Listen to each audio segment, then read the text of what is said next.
오늘은 제9주차 수업으로 배열과 행렬 연산에 대해서 공부하겠습니다. 이번 주부터는 수학과 과학 계산에서 많이 사용하는 파이썬 라이브러리 활용법을 배우고 실습하겠습니다. 9주차에는 그 첫 번째로 과학 계산이나 대규모 데이터 처리에 필요한 배열과 행렬 연산을 제공하는 numpy 패키지 활용법을 배우고 실습하겠습니다. 수업을 진행하는 순서는 배열과 배열 만들기에 대해서 첫째 시간에 공부하고 두 번째 시간에는 numpy와 배열 연산에 대해서 알아보고요. 세 번째 시간에는 행렬과 연립방정식의 해법에 대해서 공부하도록 하겠습니다. 자, 그러면 첫 번째 시간입니다. 배열과 배열 만들기에 대해서 알아보도록 하겠습니다. numpy는 벡터와 행렬 연산을 쉽고 빠르게 처리하게 하는 패키지입니다.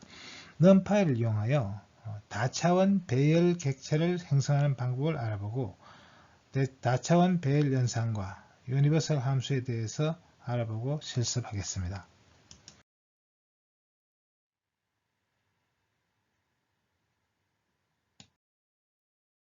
그러면 먼저 파이썬 패키지와 numpy에 대해서 알아보겠습니다. 패키지란 무엇이냐 하면 모듈보다 좀 큰 개념입니다. 하나의 디렉터리에 놓여 있는 모듈들의 집합을 패키지라고 하는데요. 파이썬에서 보통 모듈은 하나의 파이썬 파일을 말하고 가리키고 패키지는 이런 모듈들을 모아놓은 컬렉션을 가리킵니다. 그리고 일반적으로 이제 이 패키지 안에는 패키지가 들어있는 이 디렉토리 안에는 패키지 초기화 파일 언더바 init 언더바 .py라는 이제 이 파일이 존재합니다. 그것을 통해서 이것이 이제 패키지라는 걸 알 수 있는데요. 그러나 이제 파이썬 3.3 이후부터는 이 패키지 초기화 파일이 없어도 패키지로 인식이 가능합니다. 그렇지만 하이 버전과의 호환성을 유지하려면 이 초기화 파일을 유지하는 것이 좋습니다. 패키지는 모듈들을 담는 하나의 컨테이너라고 할 수 있고요. 그래서 패키지 안에 서브 디렉터리로 이제 서브 패키지를 포함할 수 있습니다. 파일 시스템에 비유한다면 패키지가 하나의 폴더라면 모듈은 폴더 안에 들어있는 파일에 해당되고 서브 패키지는 바로 서브 폴더에 해당되겠습니다. 패키지를 사용하는 방법은 모듈과 동일합니다. 임포트 명령으로 불러오고 패키지 이름 함수 이런 형식으로 사용하게 되겠습니다.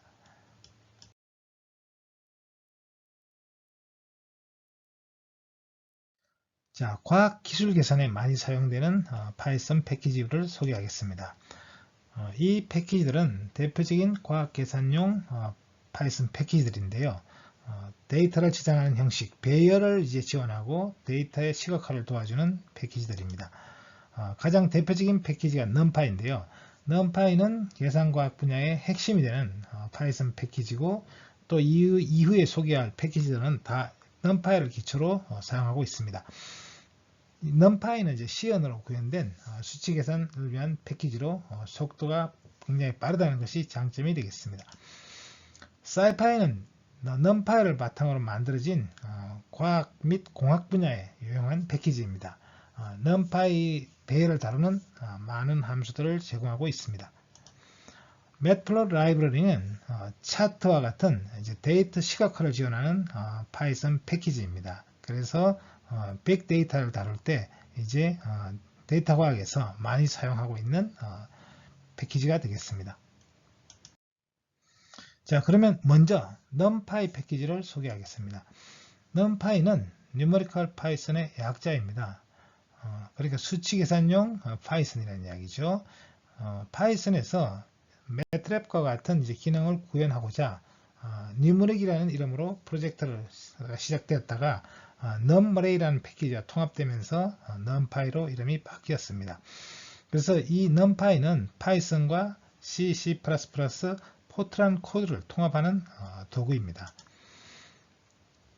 numpy는 행렬이나 대규모 다차원 배열 처리를 지원하는 파이썬 라이브러리입니다. 그래서 빠르고 효율적인 다차원 배열 객체를 생성하고 또 처리하는 기능을 제공하고 있습니다. 그래서 선형대수 계산이나 풀이의 변환, 난수 발생기 등을 사용하는데 유용하게 쓰이고 있습니다. 또 데이터 분석에서는 이제 데이터를 담는 컨테이너 역할을 담당하고 있습니다. 그리고 수치 데이터를 다룰 때 이 numpy 배열이 파이썬의 기본 자료 구조보다 훨씬 효율적이기 때문에 데이터를 빠르고 저장하고 다룰 수가 있습니다. numpy는 이제 C로 구현된 파이썬인데요. 이 표준 파이썬에서만 사용이 가능합니다.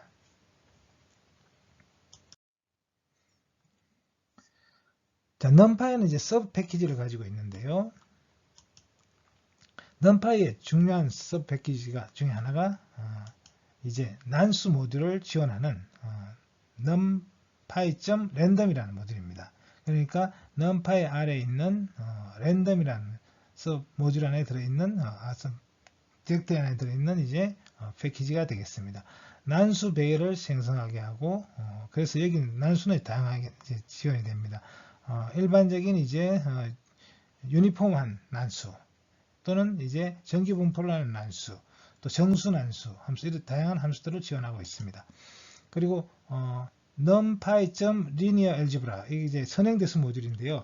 이것은 선행대수 기능을 지원하고 있어서 행렬이나 벡터, 역행렬, 선행연립 방정식을 푸는데 기능들을 지원하고 있습니다.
그러면 먼저 배열에 대해서 알아보겠습니다.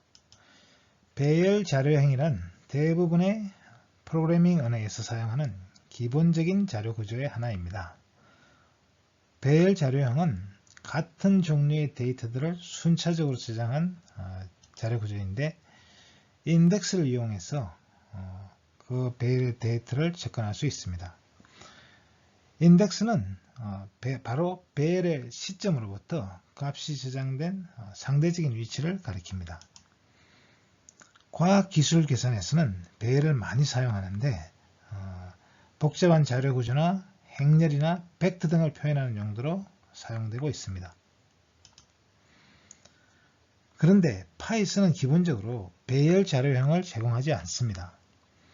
이 때문에 파이썬에서 배열을 사용하려면 배열을 구현한 패키지를 임포트해야 합니다. numpy는 파이썬에서 배열을 사용하기 위한 표준 패키지입니다. 그래서 과학 계산 라이브러리 중에서 가장 많이 사용되는 패키지이고 numpy에서 배열은 동일한 데이터형의 값을 갖습니다. 자, 그리고 배열과 리스트는 그러면 어떤 관계가 있느냐? 배열은 리스트하고 비슷해 보이지만 다음과 같은 점에서 다릅니다. 일단 배열은 모든 원소가 같은 자료형을 갖습니다. 그리고 원소의 개수를 바꿀 수가 없습니다. 리스트와 달리. 자, 그러면 리스트가 갖는 장점이 뭐냐면 리스트는 이제 크기가 데이터형에 따라 들어가는 데이터가 이것이 숫자냐 문자냐 뭐 이런 거에 따라 이제 정수냐 이런 거에 따라 크기가 이제 가변적으로 바뀔 수가 있죠. 그리고 어떤 이제 타입의 요소든 저장할 수가 있습니다. 자, 이러다 보니까 계산이 느려지는 문제가 있고 또 메모리를 필요 이상으로 많이 차지하는 단점이 있습니다. 그러면 배열은 모든 자료가 이제 같은 자료를 사용해야 되고 원소의 개수를 바꿀 수 없다는 이런 단점이 있지만 그 대신 최적의 이제 메모리로 데이터를 빠르게 처리할 수 있는 장점이 있습니다. 자, 그러면 파이썬에서 배열이 필요한 이유는 무엇일까요? 파이썬에서 이제 배열을 필요로 하는 이유는 많은 숫자 데이터를 이공학 계산에서는 많은 숫자 데이터를 하나의 변수, 예를 들면 이것이 뭐 어떤 파동함수든 아니면 이제 이것이 이제 어떤 전기장이든 이런 하나의 변수 안에 많은 데이터들을 집어넣습니다. 그리고 이것을 이제 계산을 해야 되는데 그러다 보면 이거 리스트로 다루다 보면 속도가 느리고 메모리를 많이 차지하는 반면에 배열을 사용하면 적은 메모리로 데이터를 빠르게 처리할 수 있는 장점이 있습니다. 자, 그러면 리스트와 배열을 한번 정리해서 비교해 보면 리스트와 배열은 유연성에서 비교해 본다면 리스트가 더 유연성이 뛰어나다고 할 수 있습니다. 서로 다른 자료형의 요소를 담을 수가 있으니까요. 반면에 배열은 똑같은 자료형의 데이터만 담을 수 있기 때문에 유연성이 떨어진다 이렇게 말할 수 있고요. 그리고 효율성에서 보면 리스트의 각 항목에 중복되는 이제 요소를 포함하고 있습니다. 그리고 배열 간 연산을 하려고 할 때 반복문을 사용해서 계산을 해야 합니다. 그래서 계산 속도가 느려지고 메모리를 많이 차지하는 문제가 있습니다. 그 반면에 배열은 이제 C로 구현된 내부 반복문을 사용하기 때문에 계산 속도가 빠르고 배열 간 산술 연산이 가능하다는 장점이 있습니다. 그래서 효율적인 면에 있어서는 배열이 리스트보다 더 뛰어나다 이렇게 말할 수가 있습니다. 그러면 배열과 행렬, 팩트라는 용어를 자주 사용할 텐데요. 배열이라는 것은 컴퓨터에서 일반적으로 사용하는 개념입니다. 수를 포함하는 어떤 데이터의 묶음을 의미하는데요. 반면에 팩트라고 하는 것은 1차원으로 묶은 수들의 집합, 이것을 수학에서 팩트라고 부릅니다. 그래서 행으로만 구성된 벡터를 행벡터, 열로만 구성된 것을 열벡터라고 부릅니다. 그리고 행렬이라는 것은 이 수집합을 2차원으로 묶은 수집합입니다. 이것을 이제 수학에서 행렬이라고 부르고요. 이 numPy에서는 기본적으로 배열을 이제 계산의 기본 단위로 수행하지만 좀 더 이제 편리한 계산을 하기 위해서 행렬을 많이 다루니까 하이 자료형으로 행렬을 지원하고 있습니다. 이 부분에 대한 것은 뒤에서 자세히 배우도록 하겠습니다.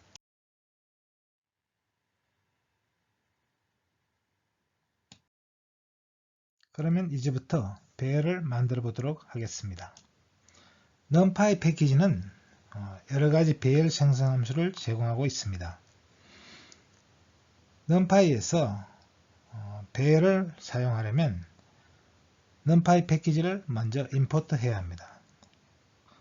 보통 이제 numpy 패키지를 임포트 할 때는 np라는 이름으로 임포트를 하고 있습니다.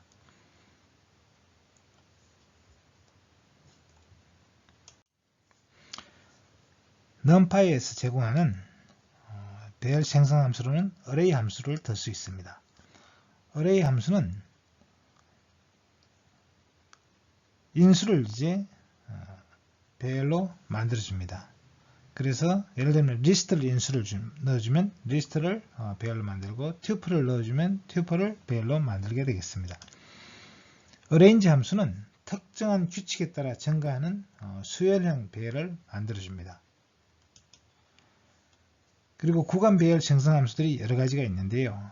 linspace라는 것은 일정한 선형 간격으로 배열을 만들고 logspace는 로그 간격으로 로그 스케일로 배열을 만들겠습니다. mesh grid는 2차원 배열을 만들겠습니다. 그리고 특수 배열 함수들이 있는데요. 0나 1, pull I identity pull과 같은 함수를 이용해서 특정한 형태의 이제 배열을 만들 수가 있습니다. 자, 그러면 먼저 첫 번째로 이제 array라는 배열 생성 함수를 알아보도록 하겠습니다. 자, 이 함수의 인수로 주어진 객체를 배열로 변환하게 되어 있습니다. 리스트나 tuple 등을 넣어주면은 배열로 변환하게 되겠습니다. 자, 배열과 리스트는 이제 겉으로 보기에는 비슷하지만 실제로는 많은 차이가 있습니다. 리스트 객체는 각각의 원소가 다른 자료형이 될 수 있지만 배열 객체는 연속적인 메모리 배치를 가져야 되기 때문에 모든 원소가 같은 자료형이어야 한다는 제약이 있습니다.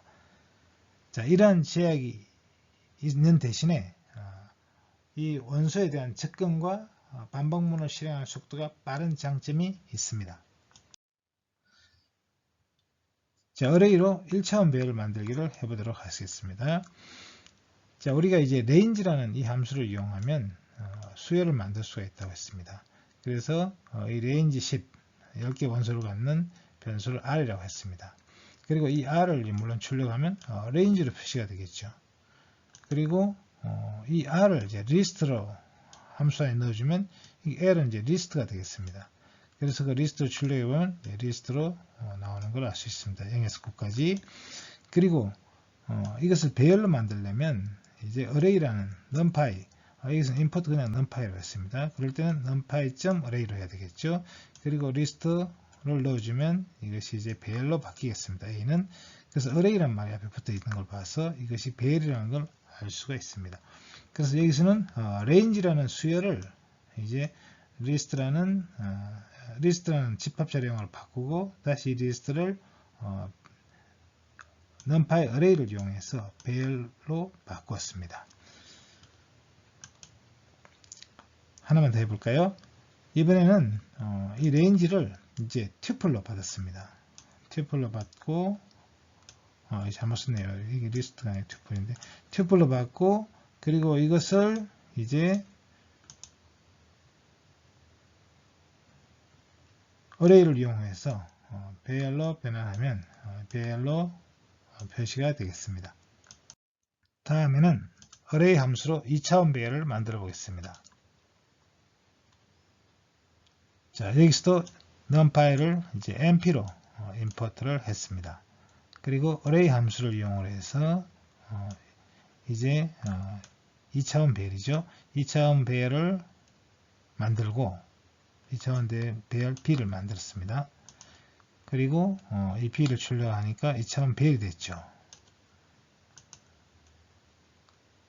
이번에는 이 리스트를 1, 2, 3이라는 리스트를 이제 이용을 해서 array L, L이 됐으니까 이 리스트 두 개가 들어간 거죠. 리스트 안에 두 개의 리스트가 들어갔습니다.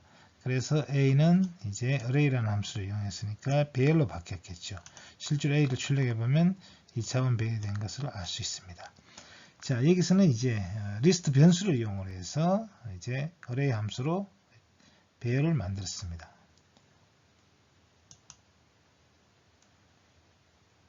자, 이것을 좀 더 확장을 해서 이 리스트 변수 3개를 넣었습니다. 그래서 이제 3행 3열이 되겠네요. 이제 행이 3개가 되고 열이 3개가 되는 3행 3열 배열이 만들어졌습니다. 자, 다음은 arrange 함수에 대해서 알아보겠습니다. 자, arrange 함수는 특정한 규칙에 따라 증가하는 수열형 배열을 만들어줍니다. 그래서 이 arrange 함수는 이제 시작하는 값, 끝나는 값, 그리고 증가하는 값, 자, 이런 것들을 이제 넣어서 만들 수가 있습니다. 자, 그리고 이제 이 구간은 사실은 스타트와 스톱 사이에, 스톱은 이제 열린 구간이라고 했습니다. 반 열린 구간이라고 했는데, 스타트는 포함되고 스톱은 포함되지 않는 이런 구간에서 스택 관계가 떨어져 있는 숫자 배열을 반환합니다. 자, 이것은 이제 레인지하고 비슷하나 레인지는 이제 이것이 정수여야 되는 반면에 이제 arange는 실수를 포함하고 있습니다. arrange 함수를 이용한 배열을 만드는 예를 살펴보겠습니다.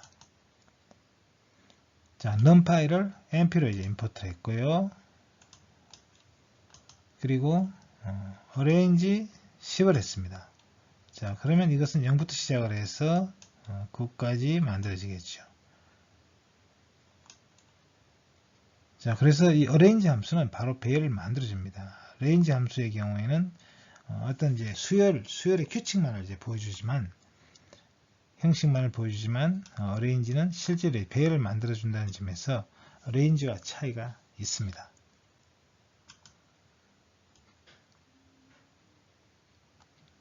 자, 여기서 이번에는 이제 2,5를 했습니다. 시작하는 값, 끝나는 값이 나왔죠. 그래서 1부터 시작돼서 5를 뺀 수가 되니까 2, 3, 4가 되겠습니다. 배열이 됐고요.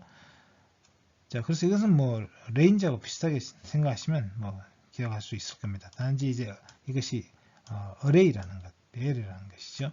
자, 다른 점 하나 보여드리죠. 자, 0, 1, 0.1이 됐습니다. 여기서 0.1이라는 값을 이제 레인지의 경우는 넣을 수가 없죠. 그런데 arrange의 경우는 이것을 실수로 이제 사용할 수가 있습니다. 그래서 0.1 간격으로 이제 만들어진 배열이 되겠습니다.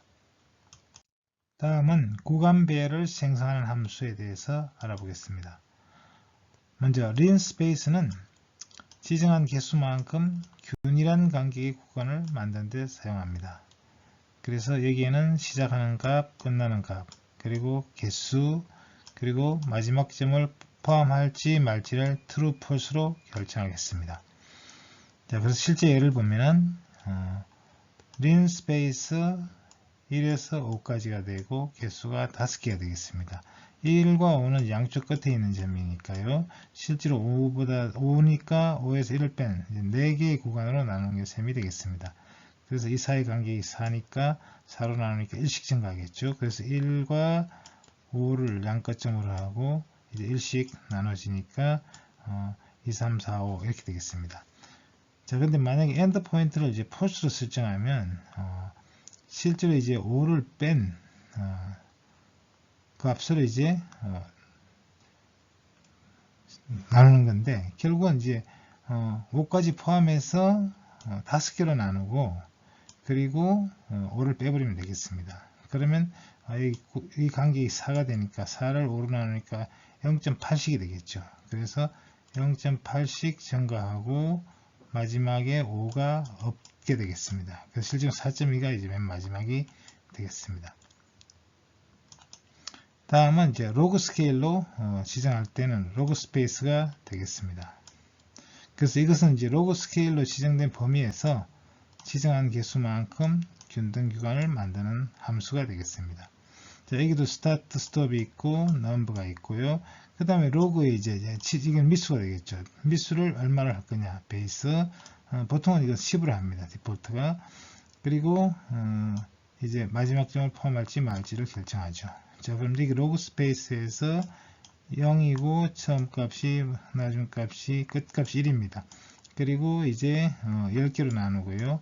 베이스가 10이죠. 그러면 이제 결국 미수가 10이 되겠습니다. 그래서 0은 바로 로그 스케일로 했을 때 이제 실제로 값은 이제 0인데 이것은 치수로 따지면 10의 1승이 되겠습니다. 그래서 10의 0제곱이니까 여기 1이 되겠죠. 1이 되고 그리고 1은 10의 1제곱이니까 10이 되겠습니다. 이게 로그로 취하면 이제 0이 되고 1이 되겠죠. 그래서 로그 눈금을 했을 때 0과 1 사이가 되겠습니다. 그리고 10개 구간을 나눠야 되니까요. 이 사이를 10개 구간으로 로그 스케일로 나눠주면 되겠습니다. 다음은 특수한 배열을 생성하는 함수를 알아보겠습니다. 괄호 안에 쓴 숫자 개수만큼 0이나 1 또는 빈 배열을 만드는 함수들입니다. ones는 이제 1로 채워진 배열을 만듭니다. 그래서 np ones 5라고 하면 이제 5개를 만든다는 거죠. 1로 채워진 배열 5개를 만들겠습니다. zeroes는 0으로 채워진 배열 5개를 만들게 되겠습니다. 그리고 empty는 이제 비어있는 배열을 만듭니다. 자, 여기서는 이제 행과 열의 개수를 이제 표시할 수가 있죠. 이걸 이제 튜플로 표현해서 시했습니다. 2행 3열 0으로 채워진 배열이 되겠습니다. 자, i는 이제 대각선은 1이고 나머지는 0인 배열이 되겠습니다. 그래서 여기서는 개수만 지정하면 정방행렬이 되니까 정방 배열이죠. 그래서 3행 3열 형태의 배열이 되겠습니다. 그래서 대각선은 1이고 나머지는 0으로 표시가 되겠습니다. 아이덴티티도 i와 똑같습니다. 그래서 아이덴티티 3으로 했으니까 이제 대각선은 1이고 나머지는 0인 배열이 되겠습니다. 풀은 이제 이 사용자가 지정한 값을 이제 넣습니다. 배열에다가. 그러니까 풀 튜플 2,3이죠. 그래서 2행 3열이고 채워진 숫자는 5가 되겠습니다. 5로 채워진 2행 3열의 배열을 만들겠습니다. 다음에는 난수 배열 만들기를 소개하겠습니다. numpy 서브 패키지 안에 랜덤이라는 모듈이 있습니다. 그래서 이 모듈에서 이제 난수 배열 함수를 제공합니다. 임포트를 할 때는 numpy만 임포트를 하면 랜덤 모듈은 그냥 쓸 수가 있겠습니다. 자, 그러면 mp.random.random 그러니까 랜덤이라는 이 함수는 이제 0, 1 범위에 균일한 난수 배열을 생성해 줍니다. 그리고 랜덤과 마찬가지입니다. 0, 1의 균등분포 난수 배열을 역시 생성해 줍니다. 쓰는 방법이 약간 다른데요. 그건 나중에 배워보기로 하겠습니다. 그 다음에 랜덤이 있는데요. 이것은 표준 정규 분포를 하는 난수를 생성합니다. 그리고 랜딘트는 이제 정수 난수를 만드는데 low, high 그러니까 최소값과 최대값을 실행해주면 그 범위에서 정하는데 이 구간이 열린 구간입니다. 다시 말해서 low는 포함이 되고 high는 포함이 되지 않는 정수 난수 배열을 만들어줍니다.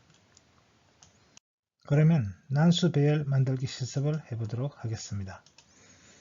먼저 랜덤 함수를 이용해보죠. 랜덤 함수는 0과 1 범위에 균등한 난수 배열을 만들어줍니다.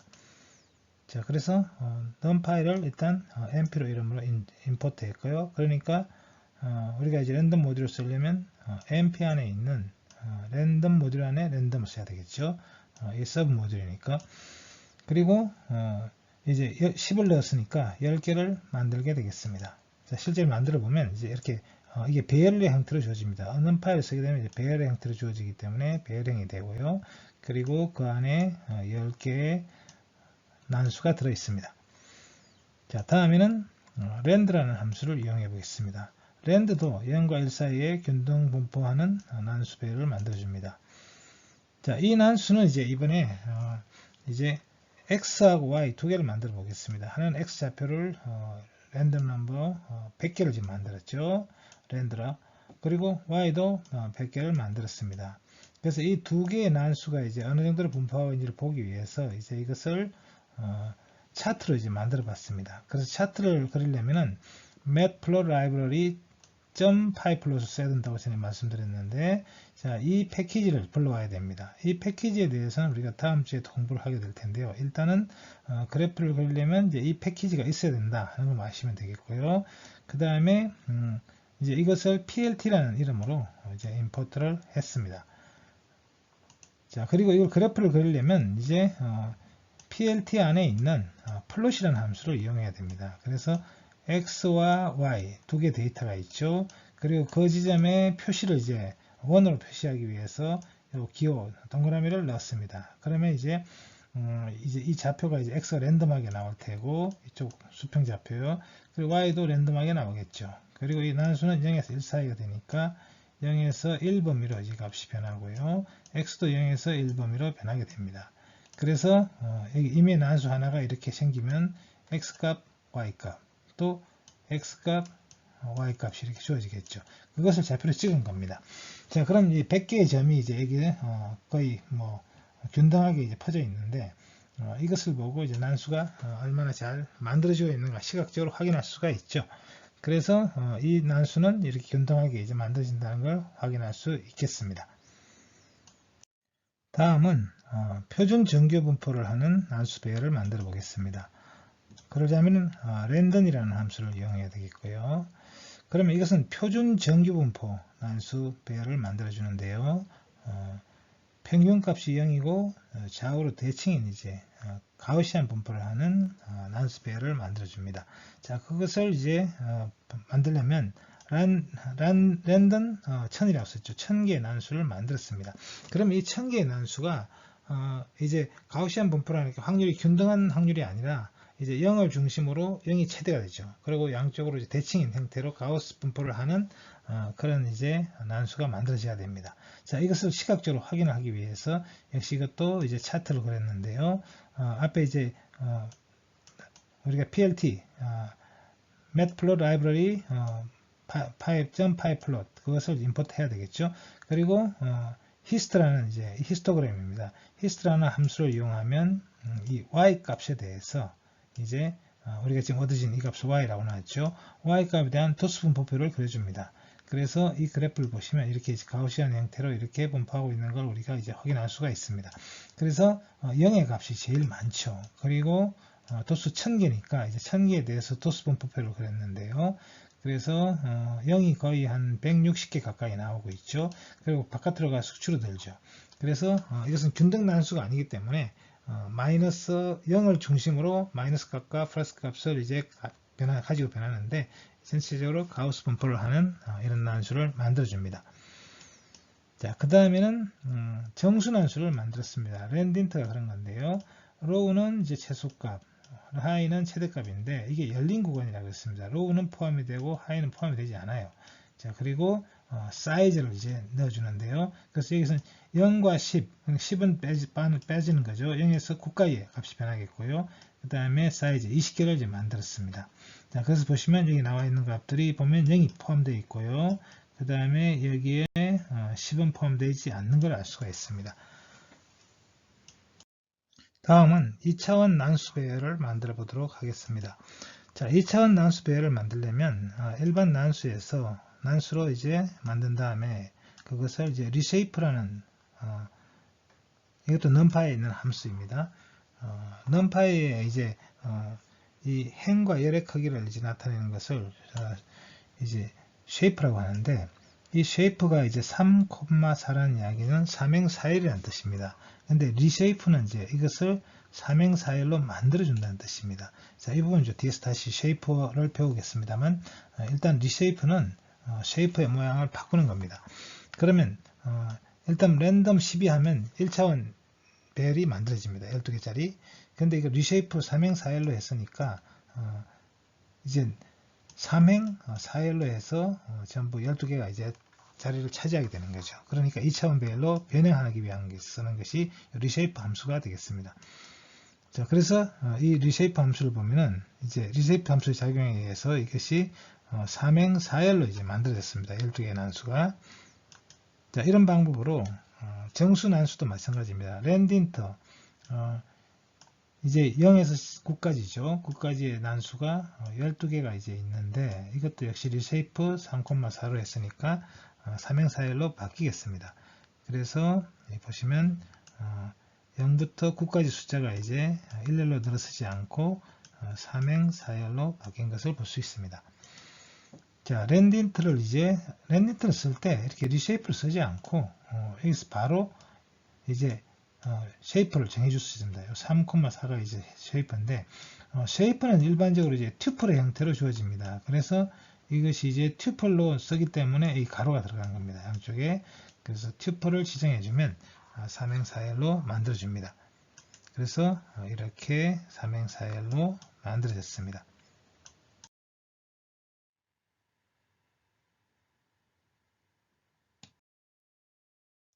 이번에는 파이썬 배열을 다루는 방법을 알아보도록 하겠습니다. 파이썬은 이제 배열 형태로 정보를 가지고 있는데 거기서 우리가 원하는 배열의 속성을 알아내거나 아니면 배열을 원하는 형태로 바꾸거나 또 그 안에서 일부의 자료를 추출하고 잘라내는 방법을 알아야만 우리가 원하는 형태로 데이터들을 가공할 수가 있겠죠. 자, 그러면 먼저 이제 배열의 속성을 배열의 속성은 여러 가지가 있는데 그 중에 이제 뭐 엔딤, 쉐이프, D타입 뭐 이런 것들을 알아보고요. 그리고 배열을 이제 다른 형태로 변환을 합니다. 그러니까 1차원 배열을 2차원 배열이나 3차원 배열로 바꿀 수도 있고 또 다차원 배열을 1차원 배열로 바꿀 수도 있습니다. 그런 변환 함수에 대해서 알아보고 그 다음에는 배열을 이제 정렬하는 것입니다. 배열을 정렬하는데 이 배열이 이제 행별로 정렬할 수도 있고 열별로 정렬할 수도 있고 뭐 오름차순이나 내림차순 형태로 이제 정렬을 할 수가 있습니다. 그것을 배워보도록 하고요. 그리고 마지막에는 이제 배열을 인덱싱, 배열의 어떤 원소를 이제 지정하거나 아니면 어떤 이제 배열의 일부분을 슬라이싱, 잘라내는 것 이런 것을 배워보도록 하겠습니다.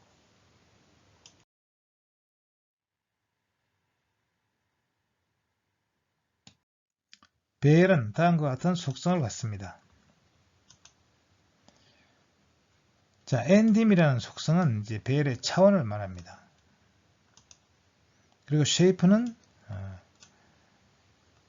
각 차원의 이제 크기를 나타내는데 이것이 이제 1차원이 아닌 경우에는 이제 튜플 형식으로 어쨌든 1차원이든 튜플 형식으로 표현하게 되겠습니다.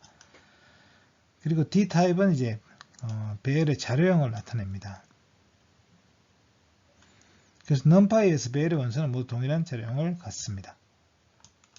배열의 속성을 알아보는 예를 살펴보겠습니다. 자, 먼저 numpy 모듈을 임포트하고요. np로 임포트를 했습니다. 자, 그래서 1, 2, 3이라는 리스트를 array, 배열로 바꿨습니다. 그리고 이 a라는 배열의 ndim 속성을 이제 알아봤습니다. 그랬더니 1이라고 나왔습니다. 바로 이제 여기서 1차원 배열이라는 이야기가 되겠죠. 자, 그리고 a의 쉐이프를 보면은 행과 열의 개수가 이제 이 배열은 이제 1차원 배열입니다. 그래서 3으로만 표시됐죠. 근데 콤마가 있는 것은 뭐냐면 이것이 튜플이라는 걸 말해줍니다. 그래서 쉐이프는 튜플로 표시하게 되어 있죠.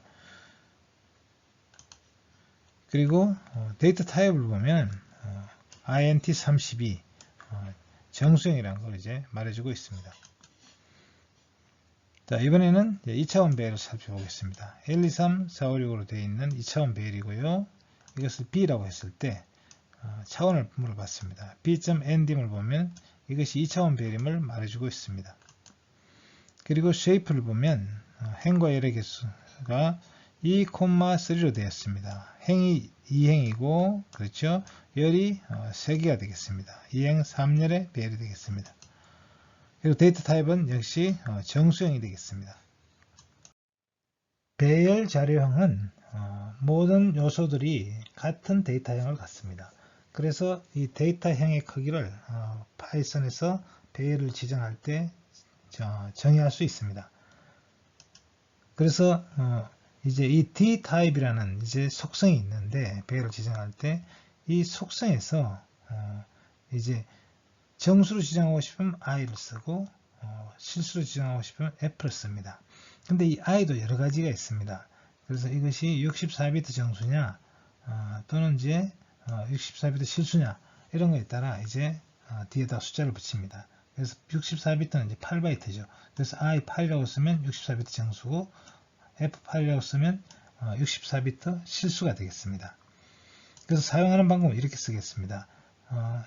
이제 array라는 이 함수에서 array를 만들 때 D타입에서 데이터형을 지정할 수 있습니다. 그래서 F를 썼으니까 부동소수점 행이라는 이야기죠. 그리고 여기서 세부적으로는 이제 몇 비트 정수냐, 몇 비트 실수냐를 지정할 수가 있습니다.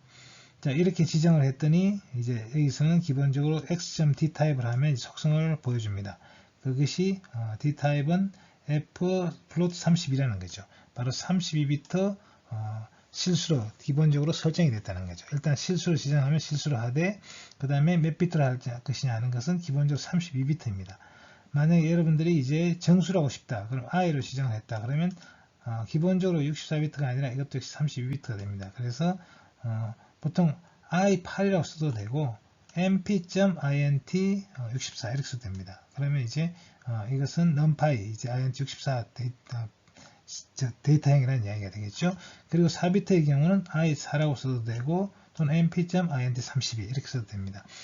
그래서 아마 여기도 실수의 경우 64비트 기본으로 되어 있고요. 32비트가. 그래서 아마 정수도 i4가 이제 기본으로 되어 있을 겁니다. 아마 mp.int 32. 다음은 배열 변환 함수에 대해서 알아보겠습니다. 배열도 하나의 이제 객체이기 때문에 이 객체는 속성과 메소드를 갖습니다. 앞에서 이제는 배열의 속성에 대해서 이야기했고 이번에는 배열의 메소드에 대해서 알아보겠습니다. 자, 배열의 이제 메소드는 배열의 형태를 변경할 수가 있는데요. 그래서 reshape는 이제 배열의 행과 열의 크기를 이제 바꿀 수가 있습니다. 근데 이제 행과 열이 딱 맞아 떨어져야 됩니다. 예를 들어서 array range 12 그러니까 12개의 원소를 갖는 배열을 만들었죠. 그런데 이 배열을 12의 이제 약수로 이제 나눠야 되겠죠. 남으면 안 되죠. 그래서 2행 6열로 할 수도 있고 3행 4열로 할 수도 있고 4행 3열로 할 수는 있지만 4행 5열로 한다든지 이런 거는 안 됩니다. 자, 그래서 여기서 reshape에서 일단 array를 함수를 이용해서 배열을 b라는 배열을 만들었습니다. 이 b라는 배열은 그러면 이제 하나의 객체고 이 객체는 reshape라는 메서드를 갖습니다. 그래서 함수라고 하죠. 그래서 이 함수에 의해서 이제 변형을 할 수가 있죠. 그래서 reshape 2,6가 됐으니까 2,6이 됐으니까 2행 6열로 이제 바뀌는 겁니다. 또 flatten이라는 이제 메서드도 있는데요. 자, 플래튼은 이제 여러 다차원, 2차원을 3차원 배열을 1차원으로 1차원으로 이제 펼쳐놓을 수가 되겠습니다. 되겠습니다. 그래서 A라는 이제 배열이 앞에서 말한 2행 A라는 배열을 6열이 됐는데 플래튼을 플래튼 시켜버리니까 1차원 배열로 이제 1차원 배열로 바뀌겠습니다. 바뀌어버립니다. 자, 이 플래튼과 같은 기능을 하는 또 다른 이제 마찬가지로 메서드가 이제 플래튼과 레이블이 되겠습니다. 마찬가지로 이 레이블을 다차원 이용해서 펼치는 다차원 배열이 배열을 되겠습니다. 펼칠 수 있습니다. A.레이블이면 그래서 레이블이면 플래튼은 일차원 배열로 같은 바뀌겠습니다. 메서드가 되겠습니다. 다음은 배열 정렬 함수에 대해서 알아보겠습니다. 배열은 또 정렬을 할 수 있는데요. 리스트를 정렬할 수 있듯이 배열 객체도 정렬 함수가 지원이 되고 있습니다. sort라는 함수죠. 그러면 먼저 이제 배열을 하나 만들겠습니다. 난수 배열을 만드는데 랜드를 이용해서 3행 3열짜리를 만들었습니다. 그리고 그 결과를 이제 보기 위해서 이 세미콜론하고 A를 넣었습니다. 그러면 이제 결과가 나오겠죠. 그래서 이제 0과 1 사이의 난수로 이루어진 3행 3열짜리 이제 배열이 만들어졌습니다. 자, 그럼 이 배열을 한번 정렬을 해보도록 하겠습니다. 먼저 sort라는 이제 메서드를 이용하면 되는데요. 그래서 a.sort라고 다시 이제 a를 출력을 시켰으니까 정렬된 값이 나타나겠죠. 어떻게 정렬되는가 한번 보도록 하겠습니다. 자, 그러면 첫 번째 줄을 보시면은 여기서 이제 0.16이고 0.6, 0.8이죠. 그러니까 이제 점점 커지는 순서로 정렬이 되어 있죠. 여기는 이제 그 순서가 그대로 되어 있죠. 그렇기 때문에 여기는 이 같은 행에서 이제 오름차순으로 이제 정리가 됐습니다. 그리고 두 번째 행을 보시죠. 두 번째 행을 보시면 0.079가 제일 작죠. 그래서 제일 먼저 나왔습니다. 그 다음에 0.4283이 작으니까 그 두 번째가 나왔고요. 그래서 오름차순 순으로 이제 행별로 정렬이 됐다는 걸 이렇게 확인할 수가 있습니다. 그러니까 기본적으로 이제 sort 이렇게 할 때 이 sort는 행에 대해서 이제 정렬이 되는 것입니다. 자, 이번에는 이제 액시스를 넣어 가지고 이 어느 축에 대해서 정렬할 것이냐. 보통 액시스가 0이면 이제 이것은 열을 의미합니다. 그리고 1은 이제 행을 말하죠. 그래서 여기서 액시스 이제 0이라고 넣어주면 이번에는 열에 대해서 정렬할 겁니다. 그래서 같은 1열을 보시죠. 1열을 보시면 정렬이 된 걸 알 수 있죠. 이렇게 내림차순, 오름차순 정렬이 됐고요. 여기도 오름차순 정렬됐고 이렇게 정렬된 걸 알 수 있습니다. 그러니까 그냥 sort라고 할 때는 이제 axis 1이라고 넣은 것과 같습니다. 기본적 설정은 이제 행에 대해서 정렬하고 axis 0이라고 넣으면 이제 열에 대해서 정렬합니다. 물론 axis는 1이라고 넣으면 이제 이것도 행에 대해서 정렬을 하겠죠. 다음은 subset, indexing, slicing에 대해서 알아보겠습니다. 인덱싱이라고 하는 것은 가리킨다는 의미입니다. 다시 말해서 x라는 우리가 배열을 이제 레인지 10이니까 0에서 11 사이의 숫자로 배열을 이제 만들었는데 리쉐이프 3,4니까 3행 4열짜리로 이제 만든 것이죠. 그리고 이제 그 x를 이제 출력을 해서 지금 이렇게 보고 있습니다. 자, 그럼 여기서 우리가 이제 이 배열의 요소 중에 하나를 지정을 해요. 그러면 x11이라고 하는 것은 이 배열의 1행 1열을 말합니다. 인덱스로 말해서. 그러니까 이게 0부터 시작하죠. 인덱스는. 그래서 0, 1이 되니까 이제 이게 1열이 되겠네요. 그죠? 이게 0열이고 이게 1열이 되겠습니다. 그리고 여기는 0행 1열이 되겠죠. 1행이 되겠죠. 여기는. 그래서 결국 이 값이 되겠네요. 그래서 1행 1열 인덱스로 이 값이 여기 출력이 되겠습니다.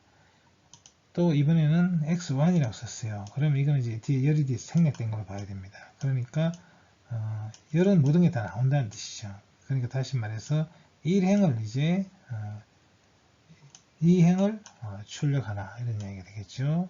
그래서 4, 5, 6, 7이 나왔습니다. 자, 다음에는 앞부분은 이제 생략되고 행은 이렇게 콜론을 치면 전부 다를 의미합니다. 전부 다. 그리고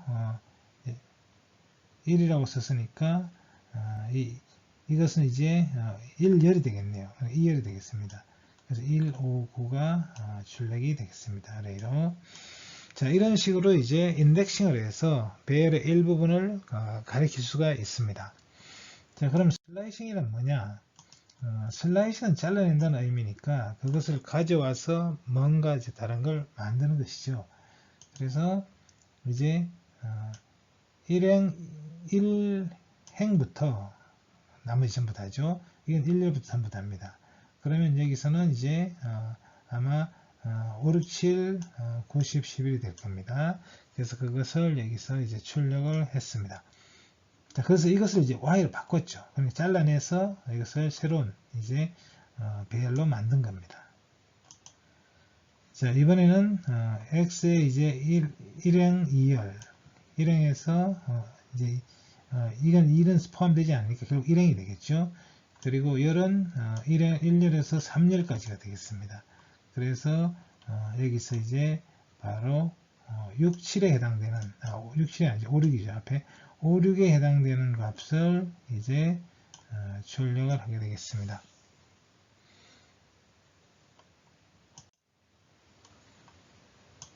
자, 다음에는 1행에서 이제 2열까지 하는 게 1행이 되겠죠. 그 다음에 여기도 똑같이 이제 1행 1열에서 3열, 2열까지가 되겠네요.